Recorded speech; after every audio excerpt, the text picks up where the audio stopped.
Assalamualaikum warahmatullahi wabarakatuh. Kami dari kelompok 4 yang terdiri dari saya sendiri, Sri Wahyuni, NPM 191331010, dan rekan saya Mbak Ratna Permatasari, NPM 191331015. Kami di sini akan mempresentasikan tentang bab perseroan terbatas. Yang pertama, saya akan menjelaskan tentang pengertian perseroan terbatas. Berdasarkan pasal 1 butir 1 Undang-Undang Nomor 40 Tahun 2007, yang dimaksud dengan perseroan terbatas adalah badan hukum yang merupakan persekutuan modal dan didirikan berdasarkan perjanjian. Lalu dalam pasal 3 ayat 1 menyatakan bahwa pemegang saham perseroan tidak bertanggung jawab secara pribadi atas perikatan yang dibuat atas nama perseroan terbatas dan tidak bertanggung jawab atas kerugian perseroan melebihi saham yang dimiliki.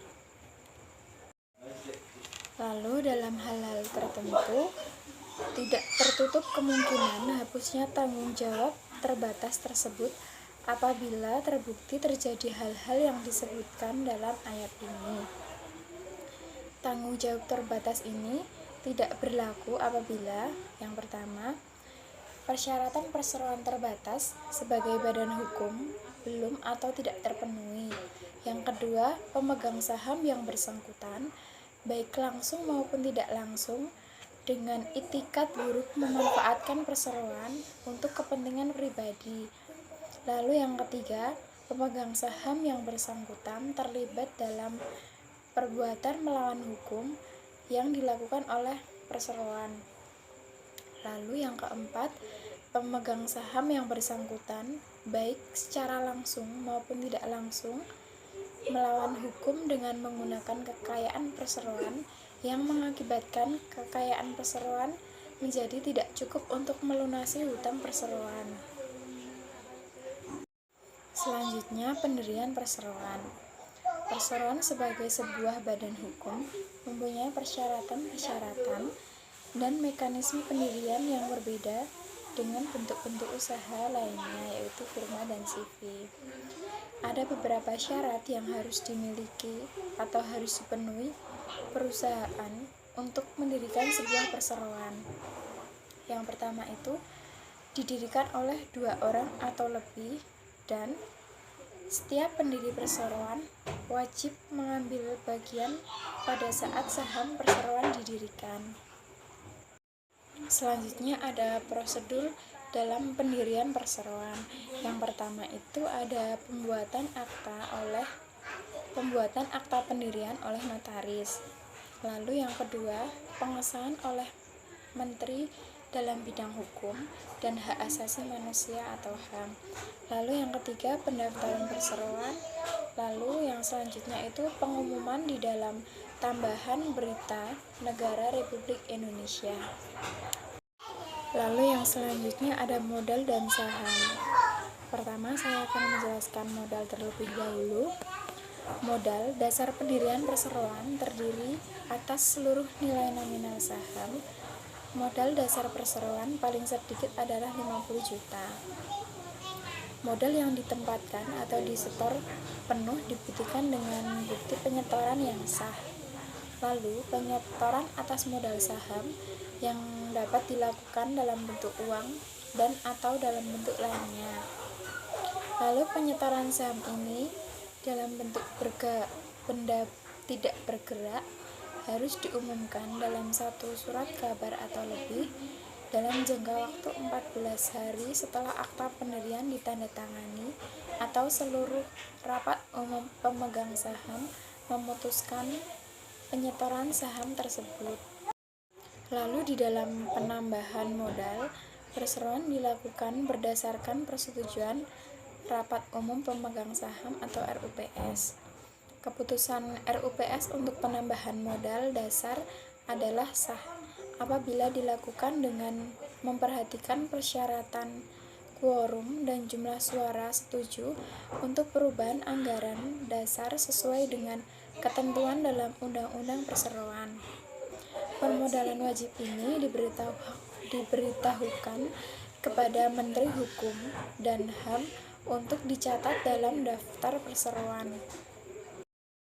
Lalu selanjutnya ada saham. Saham dikeluarkan atas nama pemilik. Perseroan hanya diperkenankan untuk mengeluarkan saham atas nama pemiliknya dan tidak boleh mengeluarkan saham atas tunjuk. Lalu selanjutnya, di dalam nilai saham harus dicantumkan dalam mata uang rupiah. Saham tanpa nilai nominal tidak akan dapat dikeluarkan. Saham memberi hak kepada pemiliknya antara lain yang pertama, yaitu hak untuk hak untuk dicatat dalam daftar pemegang saham. Lalu yang kedua, hak untuk menghadiri dan mengeluarkan suara dalam RUPS. Lalu yang ketiga, hak untuk menerima dividen yang dibagikan. Lalu yang terakhir, hak untuk menerima sisa kekayaan hasil likuidasi. Lalu yang selanjutnya ada organ perseroan. Organ perseroan yang pertama itu meliputi rapat umum pemegang saham. Rapat umum pemegang saham adalah organ perseroan yang mempunyai wewenang yang tidak diberikan kepada direksi atau dewan komisaris dalam batas yang ditentukan dalam undang-undang dan atau anggaran dasar. RUPS ini terdiri atas RUPS tahunan dan RUPS lainnya atau yang dalam praktiknya biasanya disebut RUPS luar biasa atau RUPS LB. RUPS tahunan wajib diadakan dalam jangka waktu paling lambat 6 bulan setelah tahun buku berakhir. RUPS lainnya juga dapat diadakan setiap waktu berdasarkan kebutuhan untuk kepentingan perseroan. Lalu yang kedua itu ada Dewan Komisaris. Dewan Komisaris adalah organ perseroan yang bertugas untuk melakukan pengawasan secara umum dan atau khusus sesuai dengan anggaran dasar serta memberi nasihat kepada direksi. Dewan Komisaris ini melakukan pengawasan atas kebijakan kepengurusan, jalannya pengurusan pada umumnya, baik mengenai perseroan maupun usaha perseroan dan memberi nasihat kepada direksi. Setiap anggota Dewan Komisaris wajib dengan itikad baik, kehati-hatian, dan bertanggung jawab dalam menjalankan tugas pengawasan dan pemberian nasihat kepada direksi untuk kepentingan perseroan. Dewan Komisaris terdiri dari 1 orang anggota atau lebih. Dalam menjalankan tugasnya, tugas pengawasan, Dewan Komisaris dapat membentuk komite yang anggotanya seorang atau lebih anggota Dewan Komisaris. Komite tersebut bertanggung jawab kepada Dewan Komisaris. Perseroan yang menjalankan kegiatan usaha berdasarkan prinsip syariah, selain mempunyai Dewan Komisaris, wajib mempunyai Dewan Pengawas Syariah. Untuk materi yang selanjutnya akan dijelaskan oleh rekan saya, yaitu Mbak Ratna Permatasari. Permatasari NPM 015 akan melanjutkan penjelasan dari Mbak Sri Wahyuni mengenai organ perseroan, yakni direksi. Direksi adalah organ perseroan yang berwenang dan bertanggung jawab penuh atas pengurusan perseroan untuk kepentingan perseroan sesuai dengan maksud dan tujuan perseroan serta mewakili perseroan, baik di dalam maupun di luar pengadilan sesuai dengan ketentuan anggaran dasar. Direksi berwenang dalam menjalankan pengurusan sesuai dengan kebijakan yang dipandang tepat dalam batas yang ditentukan dalam Undang-Undang Perseroan Terbatas dan atau Anggaran Dasar Perseroan. Direksi perseroan terdiri atas 1 orang anggota direksi atau lebih. Dalam hal direksi, terdiri atas 2 orang anggota direksi atau lebih. Pembagian tugas dan wewenang pengurusan di antara anggota direksi ditetapkan berdasarkan keputusan RUPS. Direksi sebagai organ perseroan yang melakukan pengurusan perseroan, memahami dengan jelas kebutuhan kepengurusan perseroan. Oleh karena itu, apabila RUPS tidak menetapkan pembagian tugas dan wewenang anggota direksi, sudah sewajarnya penetapan tersebut dilakukan oleh direksi tersendiri.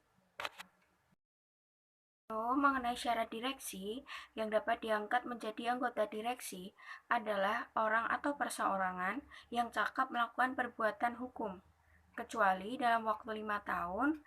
Sebelumnya, pengangkatan pernah yang pertama dinyatakan valid, yang kedua menjadi anggota direksi atau anggota Dewan Komisaris yang dinyatakan bersalah menyebabkan suatu perseroan dinyatakan valid, atau yang ketiga dihukum secara karena melakukan tindak pidana yang merugikan keuangan negara dan atau yang berkaitan dengan sektor keuangan. Selanjutnya mengenai tugas, wewenang, dan tanggung jawab direksi. Tugas, wewenang, dan tanggung jawab direksi dalam Undang-Undang Nomor 40 Tahun 2007 diatur dalam beberapa pasal, di antaranya Pasal 92 Ayat 1 dan 2, Pasal 97 Ayat 1 dan 2, dan Pasal 98 Ayat 1.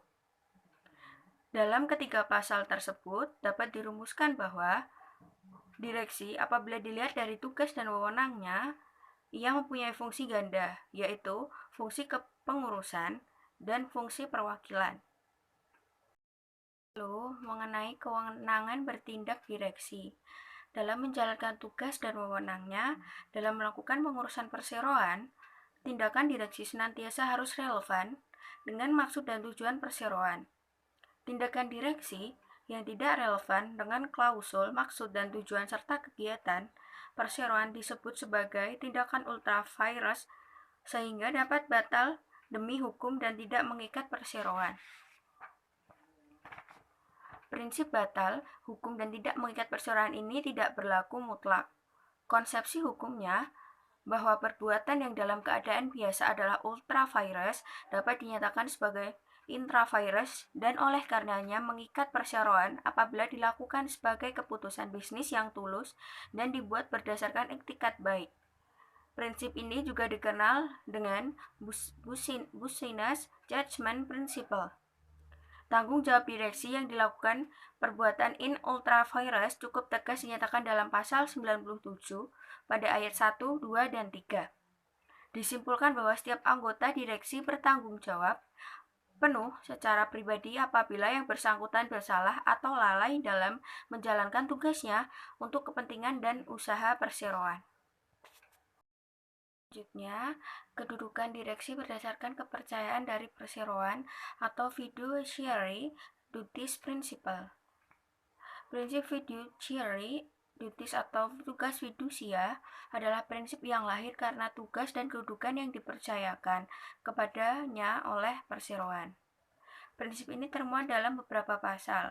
Yang pertama, pasal 1, butir 5 Undang-Undang Nomor 40 Tahun 2007. Yang kedua, pasal 92 ayat 1 Undang-Undang Nomor 40 Tahun 2007. Yang ketiga, pasal 97 Undang-Undang Nomor 40 Tahun 2007.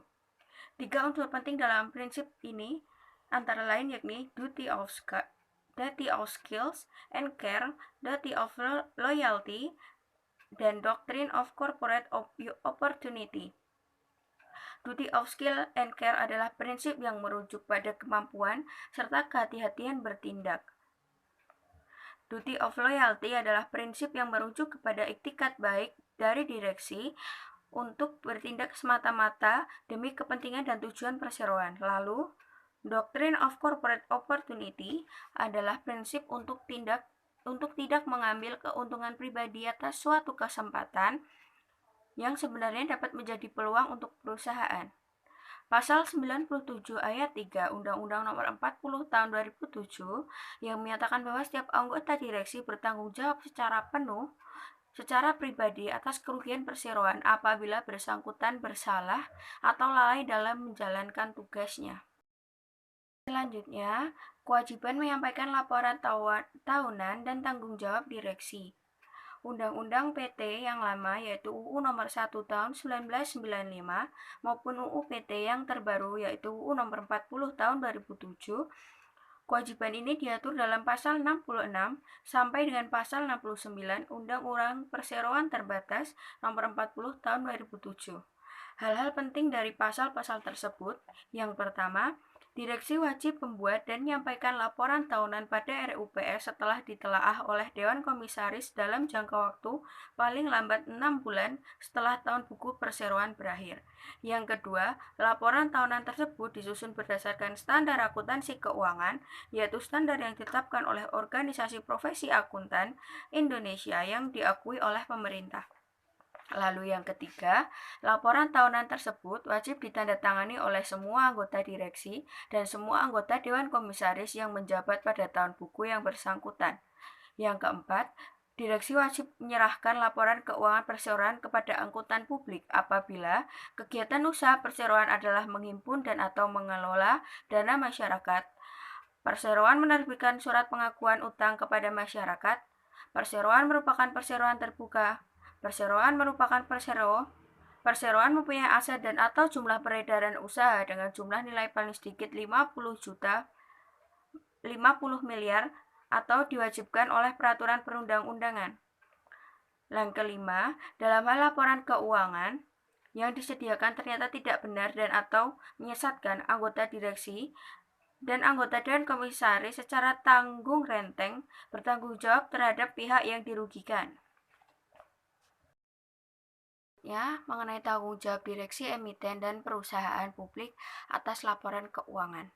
Keputusan Ketua Bapepam nomor 40 PM 2003 tentang tanggung jawab direksi atas laporan keuangan, direksi emiten dan perusahaan publik wajib membuat surat pernyataan atau yang lazim dikenal sebagai Directors Certification of Financial Statement. Direksi harus dapat membuktikan bahwa kepercayaan yang diberikan kepadanya dapat dipertanggungjawabkan. Sertifikasi laporan keuangan ditujukan untuk meningkatkan profesionalisme pengelolaan perusahaan dan memaksimalkan pengungkapan informasi dalam laporan keuangan. Tanggung jawab direksi atas laporan keuangan bukanlah hal yang baru, karena pada UU Perseroan Terbatas tahun 1995 yang telah diganti oleh UU Nomor 40 Tahun 2007 serta UU Nomor 8 Tahun 1995 tentang pasar modal telah diatur secara implisit tentang tanggung jawab tersebut. Namun, demikian peraturan Bapepam mengharuskan direksi untuk secara eksplisit bertanggung jawab atas laporan keuangan perusahaan yang dituangkan dalam surat pernyataan atas laporan keuangan perusahaan. Regulasi Bapepam yang mengatur sertifikasi laporan keuangan oleh direksi adalah Peraturan Bapepam Nomor 8G11 yang intinya mengatur bahwa yang pertama, direksi emiten atau perusahaan publik wajib membuat surat pernyataan kebenaran atas isi laporan keuangan tersebut. Yang kedua, surat pernyataan tersebut ditandatangani oleh direktur utama dan seorang direktur yang membawai bidang akuntansi atau keuangan. Yang ketiga, direksi emiten atau perusahaan publik secara tanggung renteng bertanggung jawab atas pernyataan yang dibuat, termasuk kerugian yang mungkin akan timbul. Selanjutnya, mengenai tanggung jawab perdata bersifat tanggung renteng. Konsep tanggung renteng adalah konsep hukum perdata yang menekankan tanggung jawab atas suatu kerugian berada di pundak beberapa orang sekaligus. Tanggung jawab secara renteng adalah masing-masing anggota direksi bertanggung jawab sampai kepada kekayaan pribadi untuk bagian yang sama.